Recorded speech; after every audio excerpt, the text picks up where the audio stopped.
आज के सेशन में हम जानने वाले हैं ज्ञानेश्वरी का 8वां अध्याय जो है अक्षर ब्रह्म योग। यह अध्याय श्री कृष्ण और अर्जुन के संवाद का एक गहरा आध्यात्मिक भाग है। में अर्जुन श्री कृष्ण से पूछते हैं, हे भगवान, आप जिन शब्दों का उपयोग करते हो जैसे ब्रह्मा, अध्यात्मा, कर्म, अधिभूत, अधिदेव और अधियज्ञ, इनका सही अर्थ क्या है और मृत्यु के समय कोई आपको कैसे प्राप्त या याद कर सकता है? तो श्री कृष्ण अक्षर ब्रह्म यानी नाश रहित परमात्मा के स्वरूप और उसे प्राप्त करने के मार्ग को समझाते हैं। इस अध्याय में अर्जुन ने श्री कृष्ण से 7 सवाल पूछे हैं, परंतु जो सवाल पिछले अध्याय में पूछे गए थे और ये जो 7 सवाल हैं उनमें काफी अंतर है। पिछले अध्याय में पूछे गए प्रश्नों में हमें अज्ञानता नजर आ रही थी और ये 7 प्रश्नों में हमें जिज्ञासा दिखाई दे रही है। तो पहले हम जानते हैं अक्षर ब्रह्म का स्वरूप। जो पहला प्रश्न है, ब्रह्म क्या है? यह संसार नश्वर है, लेकिन ब्रह्म अक्षर है, कभी जन्म लेता है और न कभी नष्ट होता है। अक्षर यानी अ प्लस क्षर यानी जिसका कभी नाश नहीं होता। से ही सृष्टि की उत्पत्ति हुई है। आत्मा भी शरीर के मरने के बाद जीवित रहती है और जब वह ब्रह्म को प्राप्त कर लेती है तो वह जन्म मरण से मुक्त हो जाती है। ब्रह्म के 2 प्रकार हैं। पहला सगुण यानी मूर्ति पूजा और दूसरा निर्गुण यानी हर जगह पर ब्रह्म को देखना। अक्षर यानी ये भी होता है कि अक्ष प्लस र। अक्ष यानी आँख, तो जो हमें आँख से दिखता है वो अक्षर है, जैसे सगुण मूर्ति। अब हम बात करेंगे दूसरे प्रश्न के बारे में। अध्यात्म क्या है? अध्यात्म वह है जो शरीर के भीतर स्थित है, जो बिना शरीर के भी अस्तित्व में रहती है। अध्यात्म का अर्थ है आत्मा का बोध को जानना। तीसरे प्रश्न की ओर, कर्म क्या है? शरीर और किया गया कार्य है। सभी भौतिक कर्तव्य और क्रियाओं का नाम है।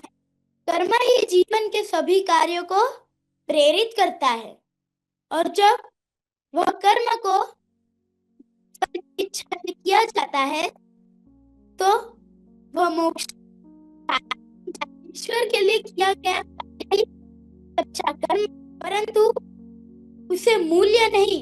और जो काम हम भगवान के लिए करते हैं उसे मूल्य है, वही सच्चा कर्म है। और हम जानेंगे चौथे प्रश्न के बारे में। अधिभूत क्या है?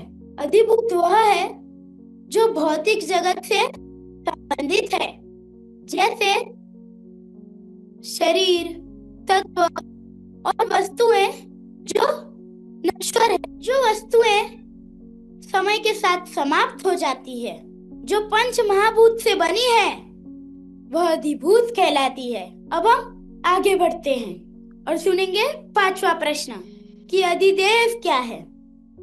वे दैवी शक्तियां हैं जो शरीर के भीतर किया गया कार्य है, जैसे सूर्य, चंद्रमा, इंद्रियों और उनके देवता। ये सब प्रकृति के सूक्ष्म संचालन करते हैं। अब हम बात करेंगे 6ठे प्रश्न के बारे में। अधियज्ञ क्या है?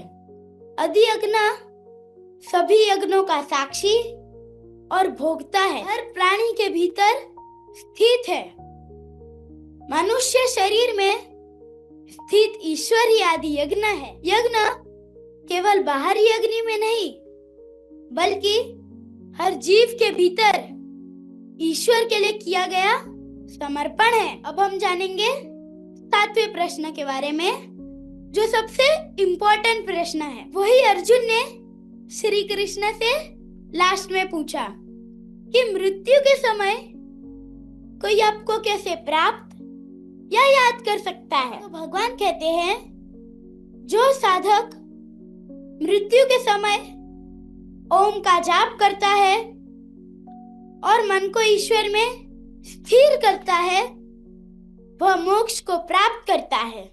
इसमें कोई संदेह नहीं। मृत्यु के समय जैसे विचार आत्मा के होंगे, वैसी गति आत्मा को मिलेगी। इसलिए भगवान कहते हैं, अर्जुन तू मेरा स्मरण कर। वैसे ही हमें भी हमारे जीवन में कंटिन्यूसली नाम जप करते रहना है। कोई भी भगवान का नाम जप कर सकते हैं। भगवान कहते हैं, मन को ईश्वर में स्थिर करके ऑक्सीजन की सहायता से सांस लेते वक्त हमें ओम पर ध्यान करना चाहिए।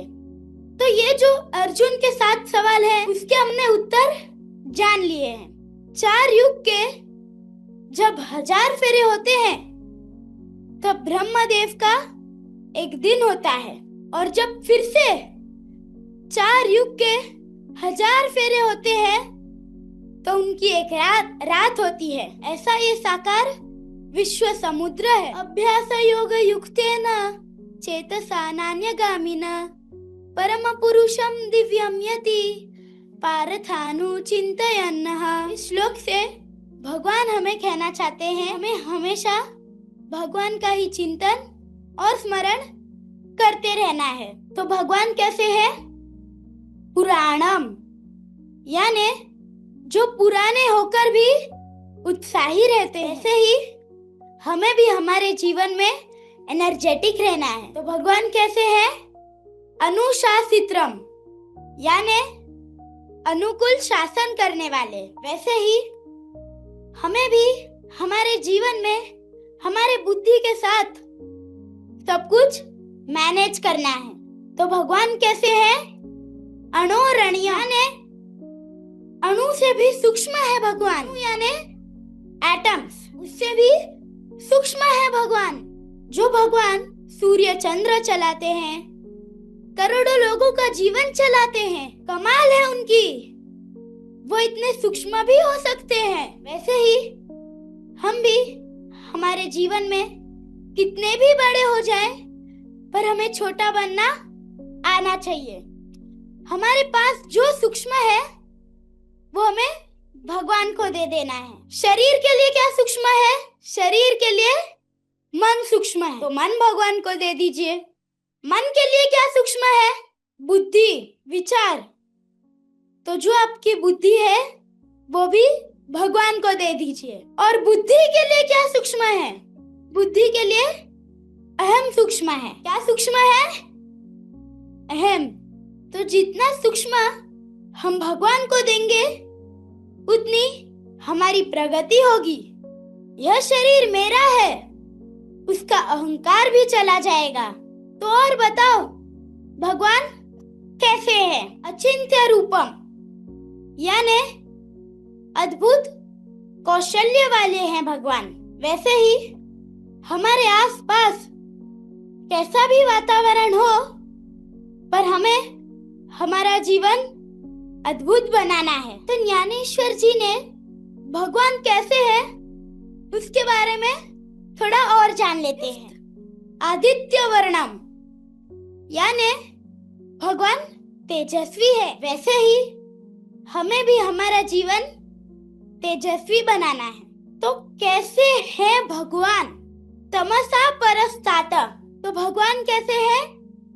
तमसा परस्तात, यानी अज्ञान और दुख से परे है भगवान। ऐसे ही हमें भी हमारे जीवन में दुख में आनंदित रहना है, और इसकी शक्ति हमें ज्ञानेश्वरी और भगवत गीता देती है। अनन्य चेतः साततम यो मस्मृति नित्यशः अनन्य चेतः, यानी जब हम भगवान को बुलाएंगे तो भगवान हमारे लिए हमारे ओर दौड़े चले आएंगे। सदा सर्वदा भगवान हमारे साथ है। और अगर हमें भगवत शक्ति अत्यंत प्रिय है तो निश्चित भगवान आते हैं और आते ही हैं। तो इस दैवी अध्याय में हमने क्या सीखा? हमने अर्जुन के 7 सवाल के बारे में जाना और हमने उनके उत्तर जाने। फिर हमने जाना कि भगवान कैसे है। तो कैसे है भगवान? पुराणम अचिंत्य रूपम अनुशासित्रम अणोरणीयम आदित्यवर्णम और तमसा परस्तात्। तो इस दैवी अध्याय को नमस्कार करके आज का संस्करण यही समाप्त करना चाहता हूँ।